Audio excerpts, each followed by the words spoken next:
Well, good evening, everybody. I hope you enjoyed last week with Ajahn Wimoka. I missed it, but I've heard good things about it. Um,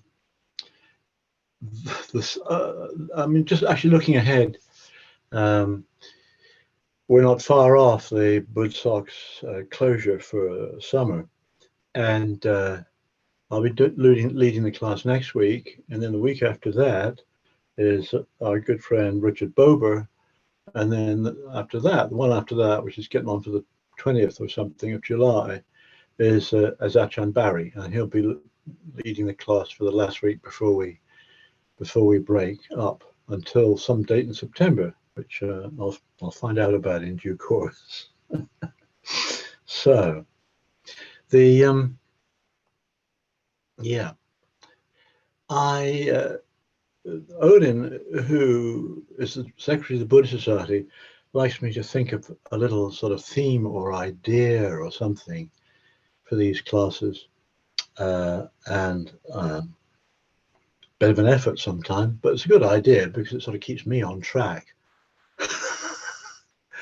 um, and I thought of a book that some of you older hands may have come across by a German nun called Khema, Khema.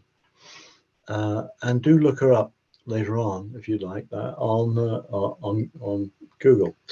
And the title of the book, which I think is still in print, is Being Nobody Going Nowhere. Being Nobody Going Nowhere. So I thought, well, that's interesting. I thought, like being nobody, being no one going nowhere, from Khema. She died in 1997, and the book must have come out 10 years before that. But do track it down. I think it's a darn good book. But I mean, just thinking about being no one going nowhere, and that sounds a little bit kind of bleak. This is by a very eminent, long-time Buddhist nun, being no one going nowhere. And if you think about it, it's sort of a bleak title. It's like, what's the point, kind of thing. But honestly, it gets the heart of what this Buddhist practice is all about. It really does. And to sort of balance this out or get it into perspective, our teacher, Ajahn Barry's my teacher and lots of others is Ajahn Subhaddo, and he often talks about being the knowing, being the knowing. And that's quite interesting.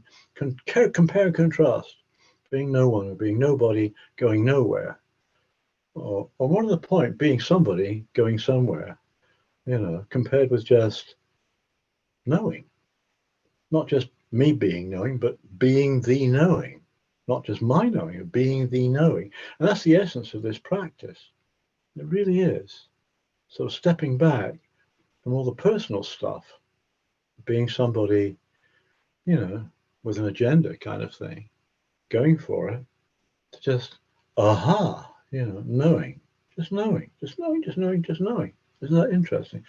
And that's a very authentic way of looking at Buddhist practice. The Buddha is the one who knows. Okay, the Buddha. That's another way of looking at the word Buddha. The Buddha is a human being who knows, the one who knows. And so the practice is kind of developing that quality of Buddha mind, which actually is certainly in the Mahayana traditions. We've all got that.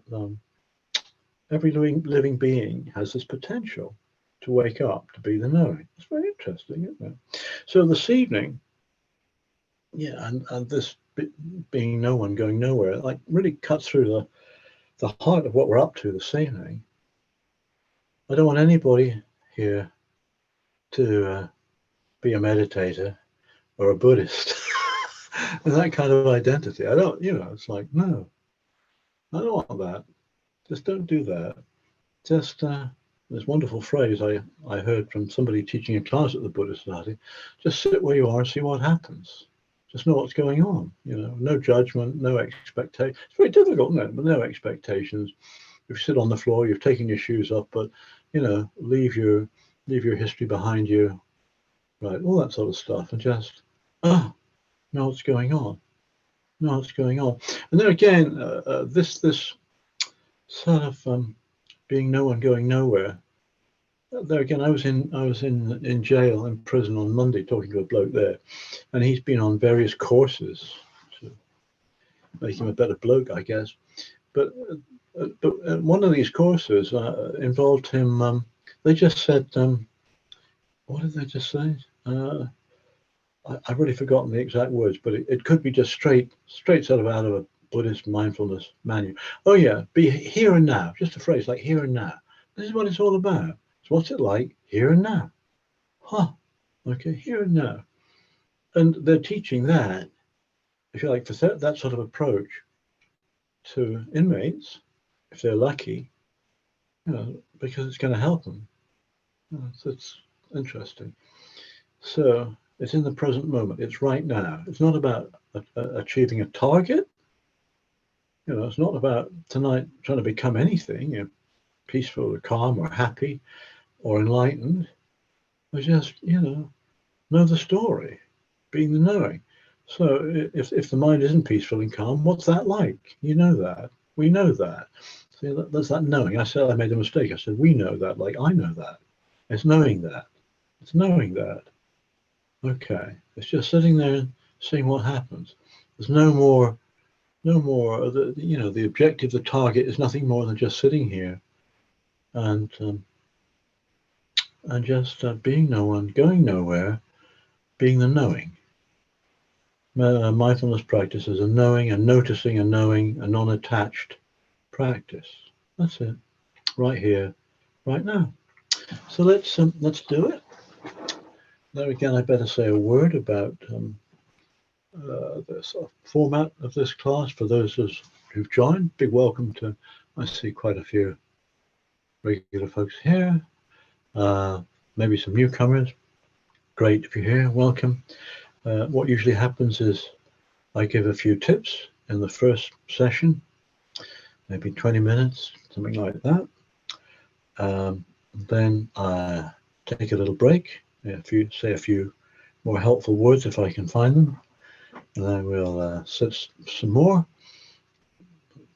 bang the gong.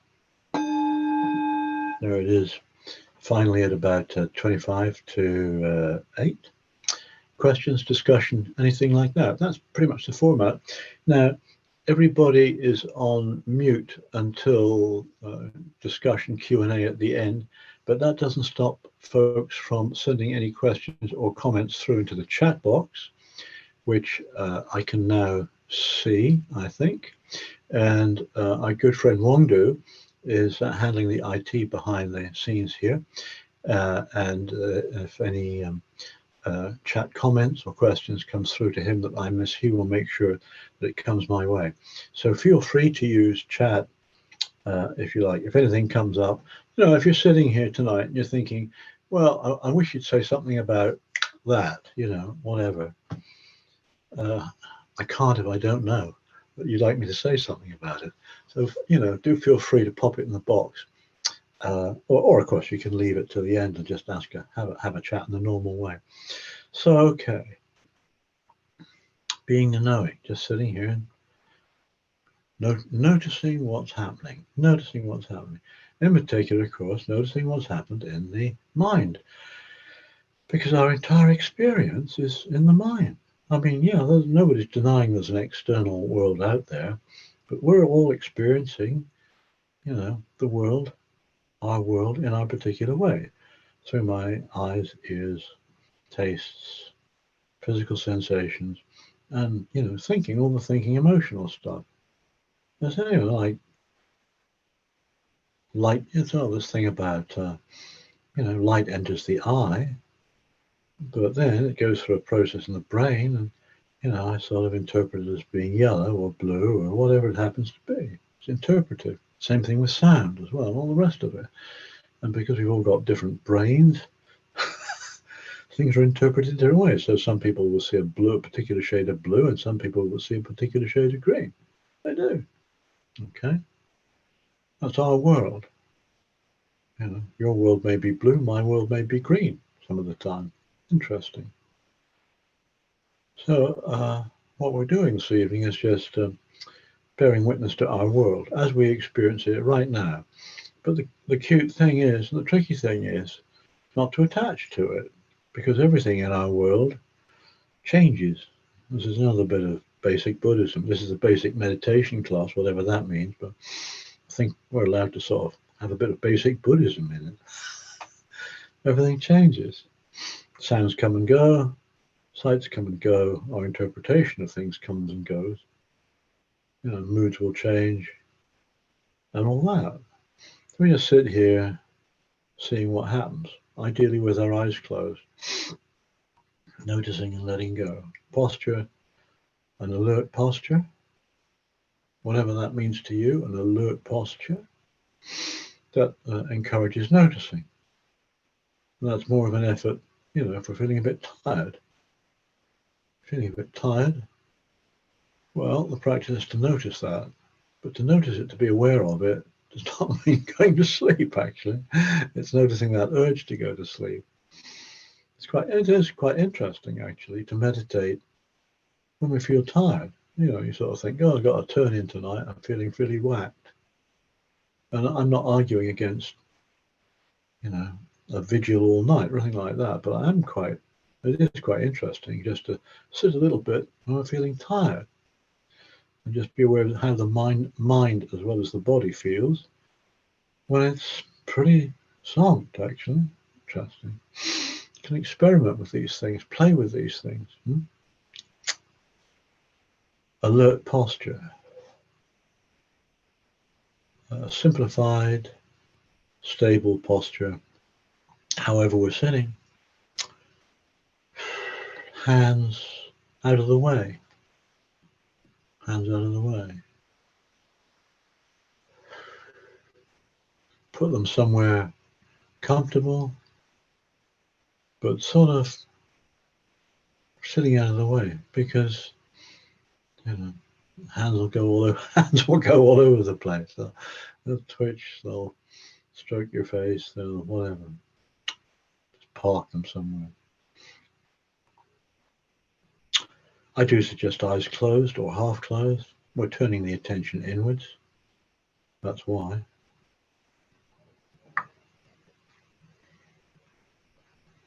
And the body is I suggest, fairly upright.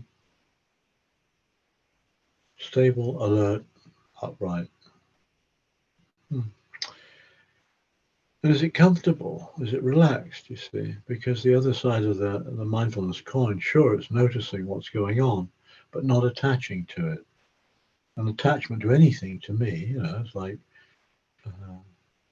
zeroing in, physically, you know, physically attaching to something means, yeah, you grab it with your hand, you hang on to it, you're attached to it. You've got an idea in your head, you want to hang on to it. So the mental muscle, I'm inventing the mental muscle, but it clamps onto it, doesn't it? So the opposite of clamping onto things and grabbing hold of things is to relax. Well, that's quite handy, because then learning to relax there is a difference, by the way, between relaxation and meditation. They're not the same thing.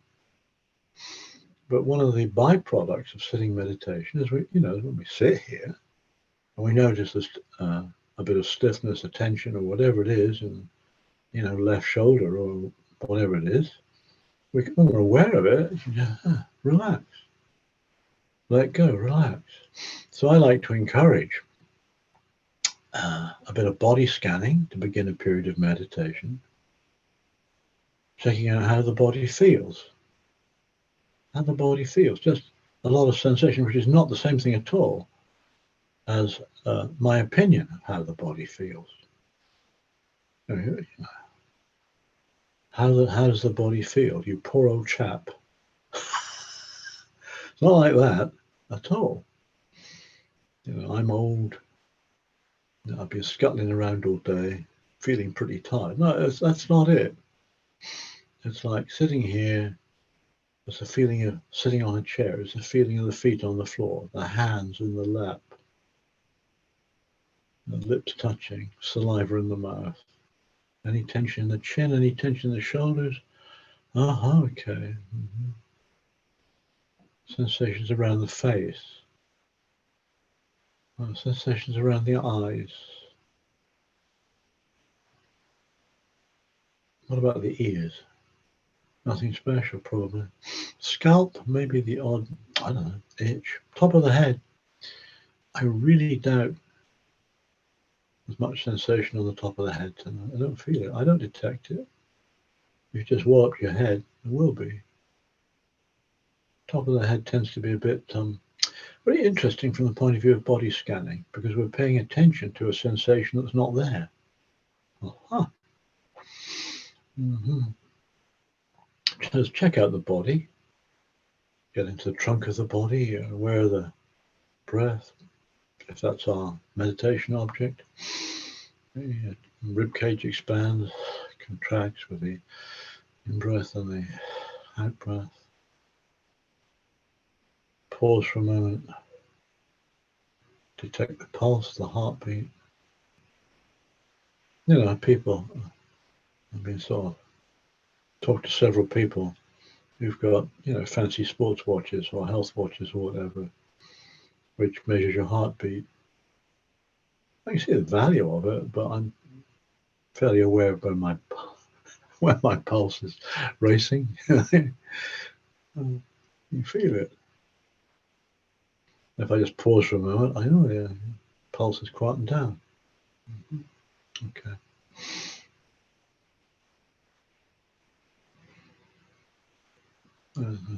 In the abdomen, feeling of the belly rise and fall. Breathe in, breathe out. On the hips, feeling of sitting. Backside, hips, lower back, all that area. Haven't mentioned the arms. Hands are touching. Clammy day here in wherever I am, the foothills of the Chilterns. Oh, they're clammy. Warmth on the skin of the arm. Hands quite warm, they're touching something. So down to the feeling of sitting again. The legs, left leg, right leg. If we're sitting on the floor, quite a bit of sensation on the legs, obviously around the legs. Please don't try and sit through pain. Just notice the difference between discomfort and pain, actually. Discomfort is when we don't want to sit in the position we're sitting in. Pain is something else, isn't it? Pain is ouch. Discomfort is just a bit of a whinge. Lower legs, feet. Yeah, okay. So the body's like that. And, on the topic of sort of being nobody, just notice that what we've just done, this sort of rather speedy, actually, body scan, has taken us 1,000,000 miles away from identifying with our gender, age, skin color, ethnicity, sexual orientation. I mean, touched on that. What I'm aware of is the weight of my body sitting on the chair and my chest expanding and contracting, my feet touching the floor. So I'm experiencing the physicality as a mass of sensations. Quite different from all the being somebody stuff. That's the difference. Somebody, my body, bit of a difference, isn't there? Body feels like this. And then I've parked all the opinions about my body. That's a good thing to do. It's not that we don't have opinions. We do have opinions about the body. The body just feels like this. Heat, movement, saliva in the mouth, heaviness, all that stuff.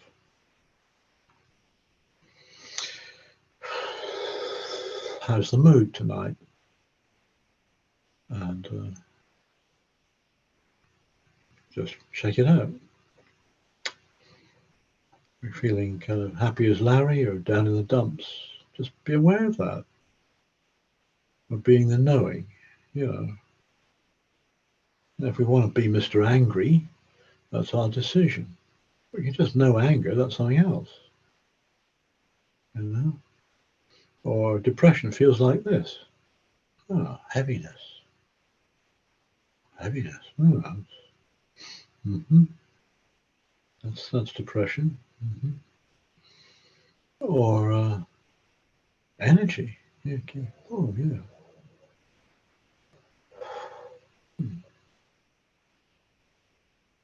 So just be aware of emotional stuff, moods. And then as we sit here tonight, thoughts will just come and go. Well, they'll come. It's up to us whether they go or not. If we let go, don't attach, thoughts will go. It's quite interesting how even when we have something really on our minds, something on our minds, we should really attach to in one way or another. And yet something will come along, and for that split second, it won't be there. The attention will be on something else. You know, I won't tell the whole story now, but I remember on one occasion I came off a retreat feeling very negative about the whole thing. And that was, I took it away with me, drove 25 miles home, still had it with me, that, very negative stuff. Sat home, got home, had some ice cream. While I was eating the ice cream, all that stuff had temporarily gone. Moods change. And if you identify with them, we're kind of kidding ourselves a bit. Because we're identifying with something that's unstable, come to go. The job tonight is just to be aware of moods coming and going and thoughts coming and going, but not attaching. The difficult bit is learning to let go. If we want to make somebody, if we want to be somebody going somewhere, we attach to all this stuff. So learning to let go, to notice what's going on. We're not denying anything. So thoughts will come into, just like sounds, sounds will come along, sensations will come along. Well, fair enough, real enough in that kind of conventional sense. We're aware of it, and we let go. And to help us do that, we use a meditation object. And I've talked about different ones, including mantras and all kinds of things. What sound of silence, but the rhythm of the breath, the feeling of the breath is good enough. It's good enough because basically it's terribly neutral. It's very, very neutral, peaceful. Unless you've got asthma or something, you wouldn't use it then. But it's peaceful, it's neutral. And because it's non-stimulating, tranquilizing in fact, then the mind, the sort of monkey mind, wants to go places, have fun with planning or worrying or something. Monkeys like all that kind of stuff. Remembering, fantasizing, becoming somebody. We just notice that. There's no judgment involved. There we go again. Notice it. Back to the breath. Let go. The trick in this practice, as far as I'm concerned, is letting go. Let go of being somebody going somewhere. And just knowing it, being the knowing. And the breath helps us do that. Now, we don't identify with the breath either. It's just there. It's a physical sensation. It's an anchor. We can turn our attention to it. I'd like to, be quiet for a few minutes. I'll just get on with it. So the body's composed, alert, relaxed. We've tracked down a suitable anchor, a meditation object. Let the attention rest on the rise and fall of the breath. No control at all. Long, short, deep, shallow, whatever, good enough. And the default position is the breath. You'll say it's the breath. And then when the mind wanders, we notice what it's up to. No judgment, but full-on observation. Oh yeah, there we go. let go. This is developing a certain amount of freedom, isn't it? Do we follow a train of thinking, or do we redirect the attention back to the breath? So we pay attention to the attention. Clever stuff. Mind wanders. Okay, let go. Breathing in, breathing out.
And then when the mind wanders, we know that.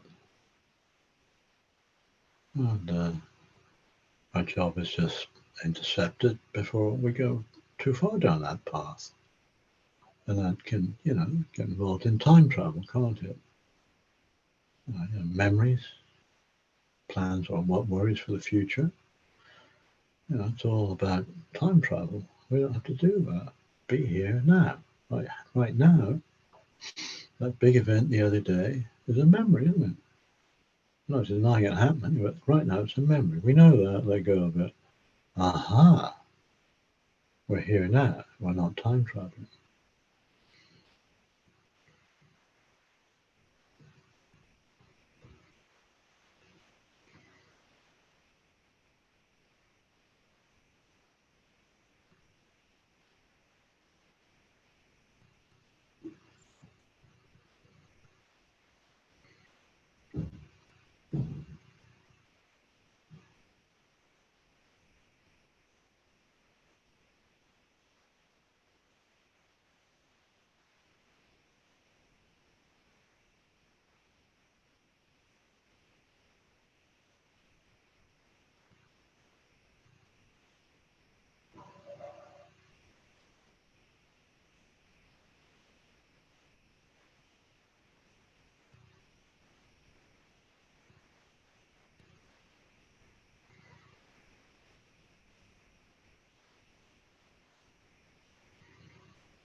To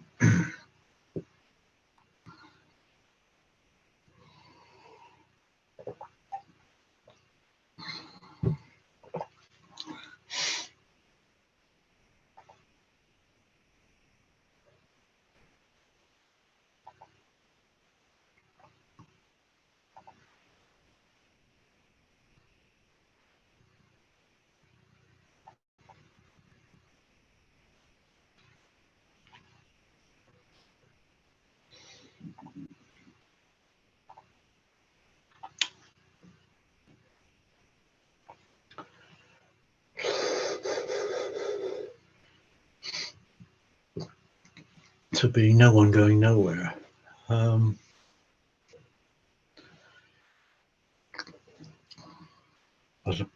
Versus being the knowing. That's interesting. So, I mean, you can see how that all that gets the heart of Buddhist practice, because being no one going nowhere does sound a bit, well, it is. It's a bit negative. And then the alternative is knowing all of that, of stepping back from all this, being somebody doing stuff, stepping back from that, disengaging from that. And I guess from a Buddhist point of view, all this business of being somebody, going, getting, and doing stuff, I mean, within its own frame of reference is okay. That describes our ordinary, normal existence, actually, pretty much. We've all got responsibilities. We've all got likes and dislikes. We've got, commitments and so on, which we want to fulfill as best we can, I guess. And the alternative is letting go of that, actually, ultimately letting go of all of that. And now you're beginning to see the difference, perhaps, a lay lifestyle and a monastic lifestyle. You sort of think, well, here I am, I've got this job, my family, It's all very well him saying, like this rather aimless sort of, well, it's not aimless, but stepping back from all of that. How does that one work out? Yeah, maybe it doesn't. Maybe that's why people become monastics, because in a monastic structure, the commitments are much more limited. The kind of commitments to, do the chores, go to puja, all that sort of thing, keeping the rules, but not much beyond that. And that doesn't mean that even within that very supportive framework, people don't have personal aims and ambitions. You want to be the best nun, or you want a reputation for being a good teacher, or something like that. And there again, this is tendency, isn't it, to be somebody important, somebody who stands out, the best person in town, that kind of stuff. Quite, in a way, it's quite laudable. Yeah, sure. Yeah. I'm good at that. It's okay. I've worked hard at, but the important thing but all of that, if you like, fame, for want of a better term, is temporary. It's transitory. It depends on conditions and all that. Now, we all have a conventional sense of self. We clearly do. I mean, that's not the point. We all have a sense of self, which we sort of define in terms of, our body, our physical characteristics and all that, age, gender, and so on. We all have likes and dislikes. We all have opinions, and we all have a history, don't we? There's a whole narrative about me and my stuff. That's there. There is too.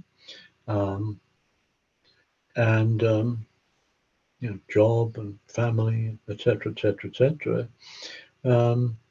And that's our conventional sense of self. And we construct that, and other people construct it for us anyway. So at a conventional level, yeah, sure, I have a sense of self. And other people, if other people know who he is, kind of thing. Oh, I know what he's like. So that's him. That's him. But that's another opinion, isn't it? Really, that's another opinion. And the problem, the sort of problem is identifying with all of that. That's the real me. I remember, kind of in the earlier days, my earlier days of Buddhism and sitting in the front of classes. You get people coming along and saying, "I've come here to find my true self," and it's like, good luck with maybe I didn't say it like that. Good luck, but I'm not sure what my true self is. It's like kind of peeling. This practice is a bit like peeling an onion. Yeah. Maybe even some tears as well. It's like peeling an onion. What's the true center of the onion? I don't know. You just keep peeling bits and bits off. And what are you left with? Maybe all you're left with is just knowing. Just knowing that. No. I'll let go of that one. Let go of that one. The problem is one of identification with all of this conventional sense of self. It's just another opinion. That's what it is. I mean, right, and that's what we can try in a period of meditation. Ajahn Barry, when he's here, often says things like, and invites us to. He said, "I've never. I forget his exact words. I've never been to be able to discover who your true self." He says, try it and see. In a period of meditation, try and see who we really, really are. If you try that, you're going to come up with some more opinions. Is that who we really are? Opinions I've just constructed right now. And who did that? And who did, you're going back and back, peeling more skins off the onion. And there's just like this knowing quality. Now you notice when Ajahn Subhaddo says being the knowing, he doesn't say I'm being the knowing. Knowing doesn't have any personal qualities. I don't know how there are about, 17 of us here tonight at the class, and everybody has that same quality, can be that same quality of knowing. It's not different. It's not personal. All the personal stuff we can know, or there can be knowing of. I'm trying to be a bit pedantic. There can be knowing of all the personal identity stuff. And by the way, I mean, identity is such a hot topic now that people who know more about these things than I do, you don't know what identity is such a funny thing. I mean, it's a creation, isn't it? It's a construct. But identity politics, and all the rest of it, it's just no. It doesn't make any sense to me. I mean, well, it does because people identify with this, that, and the other. And I think each one of us, every one of us here, we have different bodies, different likes and dislikes, different histories, and all the rest of it. So when we construct a me out of that, an identity out of that, okay, that's my identity. But I suspect we're not identifying with any one particular characteristic. When we do, we suffer quite clearly. I'll give you a personal example. I retired a long time ago, but I was an academic. I was a university economist. I was a university economist. I was an economist. I am an economist. And so economists have all sorts of ideas. You probably realize some of them are incorrect. Some of them are incorrect. Well, that's fair enough. I mean, as an academic, as a university type, you're used to debate and discussion, and people say, that's not quite right. They made a mistake there. That's okay. But you notice how sensitive one can become, because if that criticism and opinion becomes, you're a really bad economist, you're rubbish, you take it personally, you take that opinion personally, that's me, and I'm being attacked because I'm no good. I mean, because that identity is so strong. So I mean, as a professional, I find myself, well, that's an idea. I had that idea. It's not a very clever idea. Somebody's just proved something wrong with it. Maybe I should improve it. That sort of going somewhere. But it's not the same thing at all as making an attack on somebody's identity as whatever. There's a lot to think about there, so I suggest in the next few minutes we don't.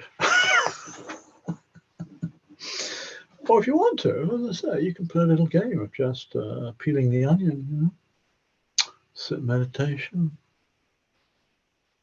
compose the body, check it out, sensations in the body, alert, relax. There's a meditation object out there for each one of us, the breath, the mantra, sensations in the body, the sound of silence, generating thoughts of well-being.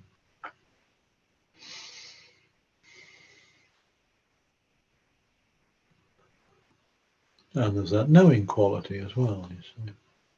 Because we know all of that. There's a knowing of it all.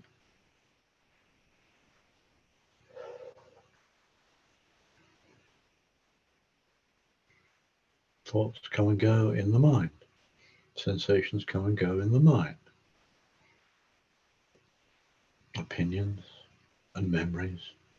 All that time travel stuff, that history stuff, which can be a very important driver of the sense of self. This happened to me, and I'm going to do this and that next year, kind of thing. All that kind of rebirth stuff. It's in the mind, isn't it? And we know that. We know that. Oh, okay. Notice and let go. Breathing in, breathing out.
Just be aware of thinking and the impulse to think. That's interesting too, isn't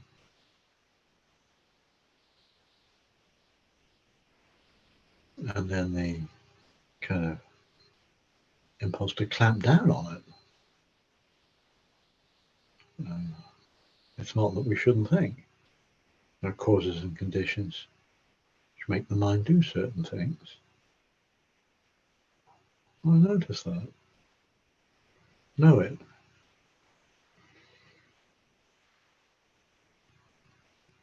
So all the time this practice is one of noticing, of knowing, but not attaching.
So a message has come through in the chat box.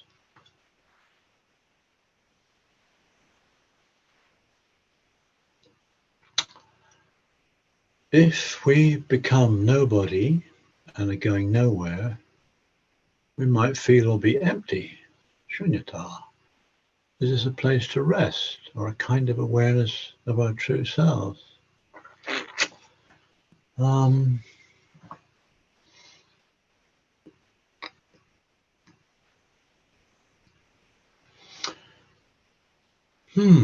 Well, kind of okay.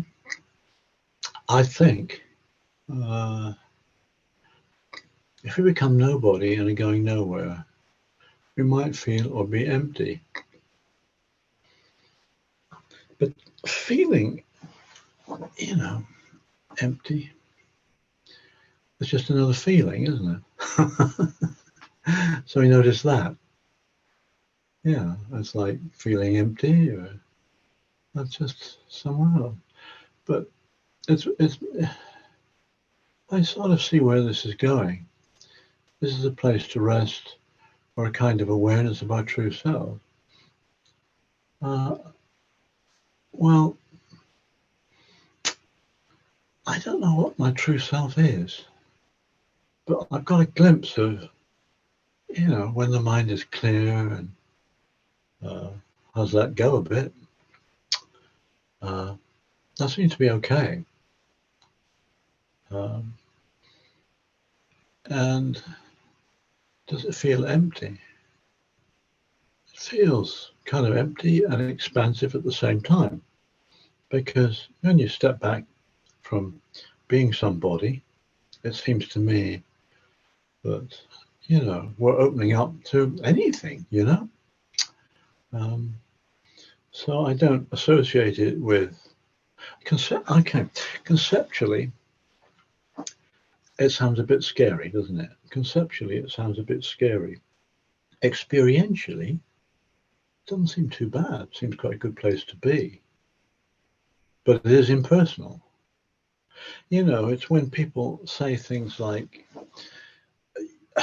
something like, you've got to die before you die, kind of thing. And you're talking about the sense of self. But it sounds weird, pretty radical, which is what it is, but not bad or threatening.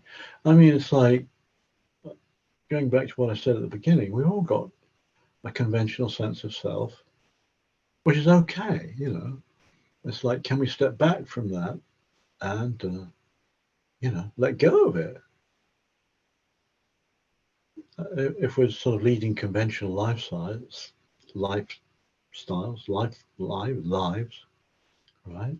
We've got all these commitments, and we've got all this kind of baggage about who we are and what we like and what we don't like, and all the rest of it. That's our sort of conventional commitment. We've got a photo in the, there's me in the passport. Yeah, that's me. That's conventional me. But what there does not have to be is identification with it. Yeah, there it is. It's just a picture. Or there it is. This is what happened to this bloke 10 years ago. Whatever it happens to be. So, is it a place to rest? Yeah, that probably is. Right? Is it a kind of awareness? It is awareness, but not of our true selves, because I don't think there is a true self. I think that's the point. I hope that helps. And then I see this is in contrast to an ego sense and over-identification with the role. Yeah, that's right. That's right. It is. It's an antidote to all of the unsatisfactoriness that can come about, when we identify with these jobs. And you say with a role, a mother, a doctor, these are important roles.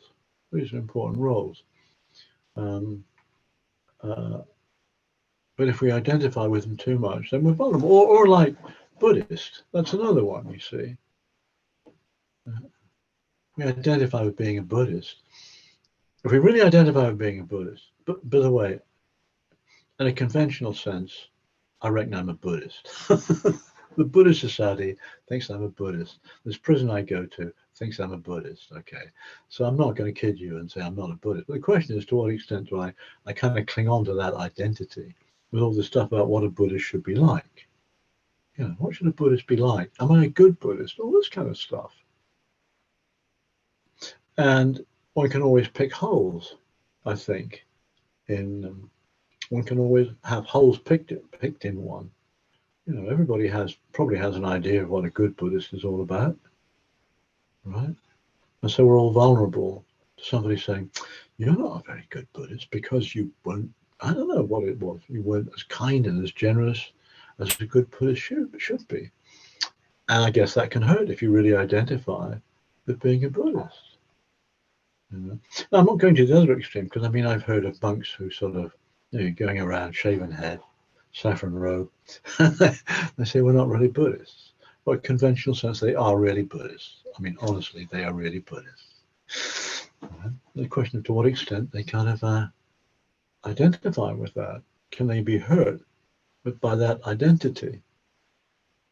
Yeah, that's quite interesting, because when it doesn't happen so much now. I've learned a lot from going into prison, because you're sitting there doing your Buddhist thing, and then some guys from, I don't know, maybe there's a Christian service there, or maybe the Friday prayers or whatever for the Muslims, and you know, somebody will stick their head around the door and make some derogatory comment to the effect that it's not just a question of saying they disagree with you, but the whole thing is, they think it's rubbish, absolute rubbish. You know, it's like, that doesn't hurt me now. Oh, okay, so that's your opinion. It's that attitude. So that's your opinion. That's your opinion. Okay, you can step back from getting ensnared in that kind of painful attachment.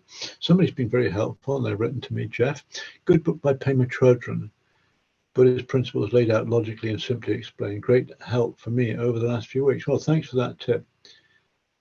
Do you happen to know what the title of that book is? Pema Chodron? I think it is. She's written a lot of stuff. It'd be very helpful if I knew what the title was on Buddhist principles. And then again, I'm always on the lookout for good introductions to Buddhism, which is kind of simple, straightforward, in contemporary language and all that. I'm pretty sure it was the one you mentioned, Colin. Oh, well, that wasn't Pema Chodron. That was that was. Maybe I'm getting confused. That was Ayakema. Correct. Yeah. Okay. Ayakema. But I'm sure Pema Chodron's written a good book as well. It's just I don't know what it is. So somebody, Meg comes through. Society makes it very difficult to be nobody. Sure, education expects us to achieve goals. Yes, and we have to make a living to survive. I saw dolphins in the Bay of Biscay last week, and wondered if they had a better system. Well, it sounds like a nice trip. That sounds lovely. Yeah, exactly. I mean, the expectation is, you know, we're going to achieve goals and all the rest of it. If you say you're not ambitious, people sort of think, oh, well, that's just a view, isn't it, really? And you know, there's nothing wrong with an ambition to do good stuff. It's kind of laudable. It's how we relate to all of that. So when we mess up a bit, you know, we're not quite as kind, as generous and helpful as we might be. Do we kind of beat ourselves up about it, or do we just, okay, you know, could have done a bit better, we'll try harder next time, rather than, you know, flagellating ourselves?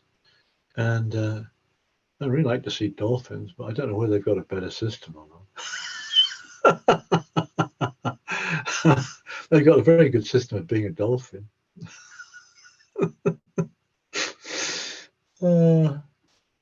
No. I mean, you know, you're flagging up the difficulty of ordinary everyday life. Yeah, we've all got commitments, and a lot of our aims and objectives are really laudable. I mean, they are, but then it's so easy to attach so much that you know, I think I was talking about unhelpful mantras the other day. You know, it's like, there's always this lurking thing about should have, could have, would have, done better. Don't, you know, all that sort of stuff, which is very painful. I mean, you know, rather than just, okay, didn't go great. What have I learned from that experience? Yeah, okay. Try not to take it, you know, too personally. Yeah. Any more comments? You see, this is called the basic meditation class, and people seem to think that some people can misconstrue it as being, yeah, it's just sort of for beginners. But what we've been sort of exploring this evening, firsthand, you know, not what I've been saying or anything like that, but what we've been exploring is anatta, is not self. We're taking the position of knowing, okay, knowing. And you know, knowing the way we create a sense of self. And that's all about anatta, not self. So saying not self, or rather, it's a social construction, or it's personal identification. It's no more than that. It's quite important. You know, it keeps the show on the road. In a way, that's the problem. It keeps the show on the road. And the suggestion, I suppose, is it's important to step off the road. I got another suggestion. Right. Somebody suggested, good. I'm going to write that. I don't have I'm not very smart with the technology. So somebody has come through with another book. I don't know whether you can see all these chats. Can everybody see the chats that I can see? Can you give me a thumbs up if you can? Okay, somebody said they can't. Okay, right. So I'm seeing something. Bjorn Natiko. Hang on, there's more to it than size. I'm writing this down. Natiko. Lindeblad. Lindeblad.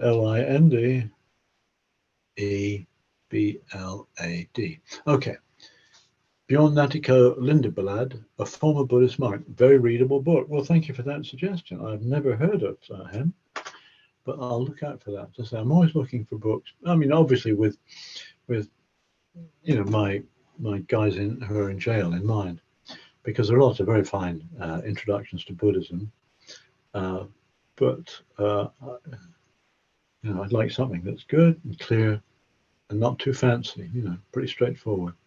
And I don't think there are many. I mean, you know, I was brought up on books like What the Buddha Taught and Christmas Humphreys things and all of that. And the contemporary teachers, you know, teach from a particular perspective. So if you look through all of Ajahn Sumedho's teachings, you will undoubtedly get all sorts of insights, discussion of things like Four Noble Truths, Noble Eightfold Path, all of that. Dependent origination, you see, that's another one which is absolutely central to Buddhist, you know, central, this core idea in Buddhist theory, dependent origination. And a nice simple treatment of that most people could understand is not. I don't think it was available. But on the other hand, when you look at it, I really recommend you go and have a look at dependent origination. It explains how we keep on goofing up, you know. And it's all, to me, it's all about habit reinforcement. So it starts off, you know, with ignorance conditioning the way we see the world. Ignorance because we don't understand the true nature of things, I guess. Dukkha, anicca, anatta, all of that sort of stuff. But that kind of conditions the way we see the world, react to the world, respond to the world. We do it in a habitual way that's conditioned by this ignorance. And so things like that, being able to explain that in pretty simple terms, I think is very useful. I'm certainly looking out for books which I can recommend to myself and then to other people. Here's something else. Great. This is a book by Ed and Deb Shapiro, Shapiro. And it's called The Unexpected Power of Mindfulness and Compassion. That sounds good, doesn't it? Well, this sounds like just a good book for meditators, right? The Unexpected Power of Mindfulness and Meditation, by two Shapiros, Ed and Deb Shapiro. That sounds interesting for meditators. And somebody just sent me, I can't lay my hands on it immediately, but somebody whose opinion I respect enormously has sent me through a reference to a book by an American scholar academic, which has got the remarkable title. It's somebody who's been thinking a lot about things, but not particularly from a Buddhist perspective. And the book's got a title like Buddhism is Correct. Quite a remarkable title, which I want to look at. And he's coming at from a different angle, sort of a neuroscientific angle or something like that. And I've got to read it. But there's all sorts of interesting things out there. Now, The Unexpected Power of Mindfulness and Meditation sounds very attractive to us meditators. And then you've got a book by some sort of scholar from some other discipline altogether who says, well, you look at Buddhism from the point of view of neuroscience or whatever, and everything in there is right. There's lots of very interesting reading out there to be done.